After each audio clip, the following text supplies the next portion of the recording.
تم جاؤ تو صحیح، ملنے اور بات کرنے سے بہت کچھ ٹھیک ہو جاتا ہے۔ یاد ہے میں اور تم ایک زمانے میں بات کرنا چھوڑ چکے تھے، مگر ہم ٹھیک تبھی ہوئے نا جب ہم نے بات کرنا شروع کی۔ اور پھر رک کر بولی، آئی ایم سوری ان 4 سالوں کے لیے۔ نہیں سمر، اس نے نفی میں سر ہلایا اور اس کے ہاتھ پہ ہاتھ رکھ دیا۔ خونی رشتوں کی لڑائیوں اور کٹ آف میں غلطیاں تو مشترکہ ہی ہوتی ہیں، بازردگی سے مسکراتی۔ باہر لان میں واپس آؤ تو وہ دونوں ابھی تک پورش میں کھڑے تھے۔ نہ فارس نے اسے بیٹھنے کو کہا تھا اور نہ وہ اتنا وقت لے کر آیا تھا۔ کاردار صاحب کی بیٹی کا کچھ پتہ چلا؟ 5 روز ہو چکے ہیں۔ نہیں، فارس جیبوں میں ہاتھ ڈالے سر جھکائے جوتے سے گھاس کو مسلتے ہوئے بولا تھا، میں نے اپنے تمام اسٹریٹ کانٹیکٹس کو متحرک کیا، مگر ڈاکٹر ایمن، اس کا خاندان اور سونیا تینوں اب تک اس ملک سے بہت دور جا چکے ہوں گے۔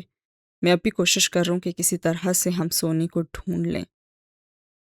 لیکن وہ لوگ تو آپ کے دشمن ہیں نا؟ مگر بیٹیاں تو سب کی برابر ہوتی ہیں۔ فارس اس لڑکے کو دیکھ کر زخمی سا مسکرایا تھا۔ خیر تم کیسے آئے؟ والد صاحب ٹھیک ہیں تمہارے؟ اور لڑکا چپ ہو گیا اور پھر سر جھکا لیا۔ میں چاہتا ہوں آپ میرے ابو کو معاف کر دیں۔ معاف؟ فارس نے ایک سرد سانس دھیرے سے خارج کی۔ میں لوگوں کو جسمانی اذیت دے کر انتقام لینے کو برا سمجھتا ہوں۔ خاور کے ساتھ یہ سب میں نے نہیں کیا۔ خاور نے میرے بھائی، میری بیوی، سمر سب کو جسمانی اذیت دی، مگر میں نے اتنا کیا ہے کہ سادی سے کہا وہ خاور کو ہاشم سے الگ کرتے۔ اس نے خاور کی نوکری ختم کروا دی اور اسے ہاشم کے زیر عتاب لے آیا۔ اس وقت میرا انتقام پورا ہو گیا تھا، اب معافی کے لیے کچھ بچا ہی نہیں ہے۔ پھر بھی میں دل صاف کرنے کی کوشش کروں گا، لیکن وعدہ کروں تو یہ جھوٹ ہوگا۔ میں اپنے بھائی اور بیوی کی لاشیں نہیں بھول سکتا۔ اس نے لڑکے کے شانے پہ ہاتھ رکھ کر کہا، اور یہ ملاقات ختم ہونے کا ہی اندیا تھا۔ مور شال کی بالائی منزل تک جاؤ تو اپنے کمرے میں حنین اسٹڈی ٹیبل پہ بیٹھی تھی۔ یہاں کھڑکی سے نیچے لان میں کھڑا فارس دکھائی دے رہا تھا، مگر وہ اسے نہیں دیکھ رہی تھی۔ وہ اپنی عزیز کتاب کے صفحے پلٹ رہی تھی۔ کافی دن بعد حنین کو وہ بھاری آبنوسی دروازہ دکھائی دیا تھا اور اس نے ہاتھ بڑھایا تو وہ کھلتا چلا گیا۔ سامنے تحد نکاح سنہرا صحرا تھا، مگر جس جگہ وہ کھڑی تھی وہاں اونچے گھنے درخت تھے، کھجور کے درخت۔ نخلستان نے صحرا کی گرمی اور تپش کو شکست دے دی تھی۔ بوڑھا استاد ایک درخت تلے بیٹھا دکھائی دے رہا تھا۔ سامنے چند تختیاں رکھی تھی جن کے اوپر وہ قلم کو سیاہی میں ڈبو ڈبو کر لکھ رہے تھے، اور وہ قدم قدم اس طرف بڑھنے لگی تو انہوں نے سر اٹھا بنا مسکرا کر کہا، بہت دن بعد آئی ہو؟ مگر میں نے یہ دن بیکار نہیں گزارے شیخ۔ وہ ان کے سامنے آ کر بیٹھی، دو زانو ہو کر اور سر جھکائے لکھتے رہے۔ کیا کیا کیا تم نے ان دنوں میں نے جو آپ کی کتاب سے سیکھا تھا نا، اسے اپنی زندگی پہ اپلائی کیا۔ جس علم کو اپلائی ہی نہ کیا جائے وہ تو ایسے ہی ہے نا جیسے گدھے پہ کتابیں لاد دی گئی ہوں۔ ایسا علم تو بوجھ بن جاتا ہے۔ میں نے اے شیخ آپ کی کتاب ختم کر لی اور میں اب اس کے آخری باب کے متعلق بات کرنے آئی ہوں۔ کھجور کے درختوں کے بیچ سے سراتی ہوئی ٹھنڈی ہوا نے ماحول کو مزید خوشگوار بنا دیا تھا، اور ایسے میں جہاں ہر طرف سیاہ سفید منظرنامہ تھا وہ رنگین دکھائی دیتی تھی۔ پھر کیا سیکھا تم نے میری کتاب سے؟ میں نے یہ سیکھا کہ ہر انسان ونربل ہے، اس کے ارد گرد کا موسم ایک سا نہیں رہتا۔ کبھی موسم بدلتا ہے تو ہوا میں گردش کرتے مختلف وائرس اسے آ کر جکڑ لیتے ہیں۔ ایسے ماحول بھی بدلتا رہتا ہے، نئے ماحول، نئی یونیورسٹی، کالج، نیا موبائل فون، ان سب عناصر کے باعث اسے مرض عشق کا وائرس تو آن لگتا ہی ہے۔ اس میں اس کا قصور نہیں ہوتا، پھر وہ کیا کرتا ہے کہ یہاں سے اس کا امتحان شروع ہو جاتا ہے۔ اچھا تو تمہارے خیال میں پھر اسے کیا کرنا چاہیے؟ درس کا وقت ختم ہو چکا تھا اور امتحان شروع ہو چکا تھا۔ استاد نے تختیاں پرے ہٹا دیں اور پوری توجہ سے اس کا جواب سننے لگے۔ وہ کہہ رہی تھی، اسے 2 کام کرنے چاہیے۔ پہلا غض بصر، نظر جھکانا۔ وہ شخص جس کی وجہ سے دل ڈسٹرب ہے، اس سے اگر کوئی حلال تعلق نہیں ہے تو اسے اپنی زندگی سے نکال باہر پھینکنا۔ سارے تعلق، سارے روابط کاٹ دینے چاہیے۔ پھر اس کی یادوں، اس کی تصویروں، اس کے میسیجز، ای میلز کسی کو بھی دوبارہ نہیں پڑھنا۔ یوں نظر بھی محفوظ ہوگی تو دل بھی محفوظ ہوگا۔ اور دوسرا طریقہ، صرف نظر کی حفاظت کرنا کافی نہیں، دل کا دھیان بھی بٹانا ہوگا۔ عشق عشق کو کاٹتا ہے، محبت محبت کو کاٹتی ہے۔ آپ کی کتاب کا آخری باب کہتا ہے کہ اپنے دل میں سب سے بڑی محبت اللہ کی محبت بسائی جائے۔ وہ ہمارے دل کو اتنا مضبوط کر دے گی کہ ہم اس شخص کی طرف نہیں لپکیں گے۔ تو کیا تمہیں اس بات سے اختلاف ہے؟ نہیں، ہرگز نہیں، لیکن مجھے ایک اعتراف بھی کرنا ہے۔ کئی سال پہلے علیشا نے مجھ سے پوچھا تھا کہ کیا مجھے خدا سے محبت ہے، تو میں نے کہا تھا پتہ نہیں۔ آج اتنی ٹھوکریں کھا کر بھی میں جان نہیں سکی کہ اللہ سے محبت کسے کہتے ہیں، وہ کیسے کی جاتی ہے۔ میں نمازیں پڑھتی ہوں اور لوگوں کو دھوکہ نہ دینے کی کوشش تو کرتی ہوں، مگر ابھی تک میں اللہ تعالیٰ سے وہ محبت نہیں کر سکی جو کرنا چاہیے۔ میں سمجھتی تھی کہ آخر میں جا کر میں اس محبت کو سمجھ جاؤں گی، مگر ایسا نہیں ہو سکا۔ اور میں یہی بتانا چاہتی ہوں آپ کو، اللہ کی طرف جاتا راستہ جو ہے وہ بہت طویل ہے۔ ضروری نہیں ہے کہ ہم اس کے آخر تک پہنچ جائیں اور اس کو پار کر لیں۔ ضروری صرف یہ ہے کہ جب ہمیں موت آئے تو ہم اسی راستے پر ہوں، چاہے لڑکھڑا ہی رہے ہوں، چاہے گر پڑ کے آگے بڑھ رہے ہوں، مگر اس سیدھے راستے پہ ہم رہیں، اپنے گناہوں کو دلیلیں دے کر جسٹیفائی نہ کرتے پھریں۔ جب دل میں کچھ کھٹک رہا ہو تو توبہ کر کے اپنے اعمال درست کر لینے چاہیے اور راستہ سیدھا کر لینا چاہیے۔ ہمارا مستقبل کوہرا ہے، ماضی جیسا بھی داغدار ہو بھلے، مستقبل کو تو ہم اپنی مرضی سے لکھ سکتے ہیں نا۔ اور اللہ سے محبت، انہوں نے یاد دلایا اور حنین نے گہری سانس لے کر سر اٹھا کے دور تک پھیلے کھجور کے درختوں کو دیکھا۔ وہ ویسی نہیں کر سکی جیسی مجھے کرنی چاہیے تھی، مگر مجھے ان چیزوں سے محبت ہوگی ہے جن سے اللہ کو محبت ہے۔ مجھے نماز اور قرآن سے محبت ہوگی ہے، اور مجھے اللہ تعالیٰ سے بات کرنا، دعا مانگنا اچھا لگتا ہے۔ مجھے یقین ہے کہ اگر اللہ سے محبت میں ولیوں اور نیک لوگوں جیسی میں نہ بھی بن سکی نا، تب بھی میں ایسے اچھے کام تو کرتی رہوں گی جن سے کم از کم وہ تو مجھ سے محبت کرے گا نا۔ وہ مسکرا کر امید سے کہہ رہی تھی، اور شیخ نے بھی اسے مسکراہٹ کے ساتھ سر کو خم دیا اور کھجور کے درخت غائب ہو گئے۔ اس نے سر اٹھایا تو دیکھا کمرے میں بیٹھی تھی اور اسٹڈی ٹیبل پہ کتاب کھلی تھی۔ اس نے صفحے پلٹائے، پہلے صفحے پہ واپس آئی اور وہاں آج بھی ہاشم کاردار کا نام لکھا تھا۔ کینسر رہے نہ رہے وہ بھولتا کبھی نہیں ہے، اور بھولنا ضروری بھی نہیں ہے۔ اس نے گہری سانس لے کر کتاب بند کر دی اور ایک سفر تو تمام ہوا۔ قصر کاردار کا لاؤنج دوپہر کے باوجود اندھیرے میں ڈوبا لگتا تھا۔ کھڑکیوں کے آگے بلاک آؤٹ بلائنڈز گرے تھے، گویا روشنی کے سارے راستے ہی کاٹ دیے گئے ہوں۔ وہ بڑے صوفے پہ لمبا لیٹا تھا، رف ٹراؤزر اور آدھی آستین کی ٹی شرٹ پہنے، بڑی شیو اور سرخ آنکھیں لیے، اور وہ چھت پہ جھلملاتے فانوس کو دیکھ رہا تھا۔ اس کے قدموں کے قریب ہاتھ باندھے ایک اعلیٰ پولیس آفیسر کھڑا تھا اور ساتھ رئیس۔ وہ ملک سے فرار ہو چکے ہیں، مگر ہم انہیں ڈھونڈ لیں گے۔ تاوان کے لیے کوئی کال بھی نہیں کی؟ ان کا مقصد بس آپ کو اذیت دینا تھا۔ پولیس افسر سر جھکائے ڈرتے ڈرتے اطلاع دے رہا تھا، اور ہم یہ معاملہ فارس قاضی پہ نہیں ڈال سکتے کیونکہ وہ اس وقت زخمی حالت میں ہسپتال میں تھا۔ اور ہاشم نے بیزاری سے ہاتھ اٹھا کر اسے روکا۔ وہ ایسے کام کرتا بھی نہیں ہے، بیٹیاں سب کی برابر ہوتی ہیں۔ سرخ آنکھوں سے اس نے پولیس والے کو گھورا۔ سر، آپ نے بہت غلطی کی۔ اتنے شاطر مجرموں کو ایک کمرے میں بند کر کے آگ لگانی چاہیے۔ انہوں نے جوابی حملہ تو کرنا ہی تھا نا۔ بکواس مت کرو میرے سامنے۔ وہ جھٹکے سے اٹھ بیٹھا اور ننگے پیر زمین پہ اتارے۔ میں ان میں سے ایک ایک کو دوبارہ اسی طرح جلا کر مار دوں گا، اور اگر مجھے سونیا نہ ملی تو تم لوگوں کے بچے بھی محفوظ نہیں رہیں گے۔ انگلی اٹھا کر اسے تنبیہ کر رہا تھا۔ تم لوگوں کو بھی جو زیادہ پیسے دے کے اس کے ساتھ ہی مل جاتے ہو نا، ہاں، تم لوگوں کو جو بھی زیادہ پیسے دے تم اسی کے ساتھ مل جاتے ہو۔ یہ ہو ہی نہیں سکتا کہ پولیس کے ہوتے ہوئے ایک بچی کو وہاں سے نکال کر وہ لے جائے اور کسی کو معلوم بھی نہ ہو۔ میں صرف سونی کے ملنے کا انتظار کر رہا ہوں، پھر دیکھنا میں تم سب کے ساتھ کرتا کیا ہوں۔ اسے گھورتے ہوئے جھٹکے سے اٹھا اور سیڑھیوں کی طرف بڑھ گیا، اور سیڑھیاں تاریک تھی اور ساری دنیا ہی تاریک تھی۔ اپنے کمرے میں آ کر وہ کار کی چابیاں ڈھونڈنے لگا، اور روز کی طرح آج بھی اسے شہر کے کونے چھان مارنے تھے۔ میز سے چابیاں اٹھاتے ہوئے وہ رکا۔ وہاں ڈیجیٹل فوٹو فریم لگا ہوا تھا جس میں تصاویر کا سلائیڈ شو مدھم موسیقی کے ساتھ چل رہا تھا، اور ہاشم رک کر دیکھنے لگا۔ اس کے بچپن کی تصاویر، وہ اور ڈیڈ، اسٹینفورڈ کے دنوں کی تصاویر، اس کی ڈگری، اور اس پہ بڑا بڑا سا کاردار لکھا۔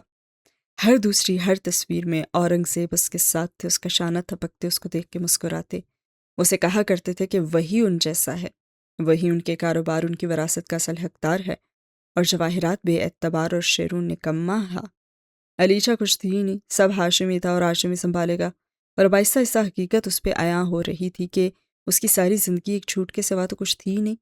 ہر وہ شے جس پہ اس نے فخر کیا تھا، جس سے اس نے محبت کی تھی، کچھ بھی اس کا نہ تھا، کچھ بھی اس کا رہا ہی نہ تھا۔ اس نے آنکھیں بند کی اور گرم گرم آنسو گال پہ لڑکنے لگے۔ پھر اس نے دراز کھولی، اندر اس کا پستول رکھا تھا، اس کی ہر شے کی طرح بیش قیمت وہ اور برانڈڈ۔ اس نے پستول نکالا اور لوڈ کیا۔ اندھیر لاؤنج میں رئیس اور پولیس آفیسر کھڑے دھیمی سرگوشیوں میں سونی کو ڈھونڈنے کے بارے میں بات کر رہے تھے جب انہوں نے وہ ہولناک فائر سنا، اور دونوں نے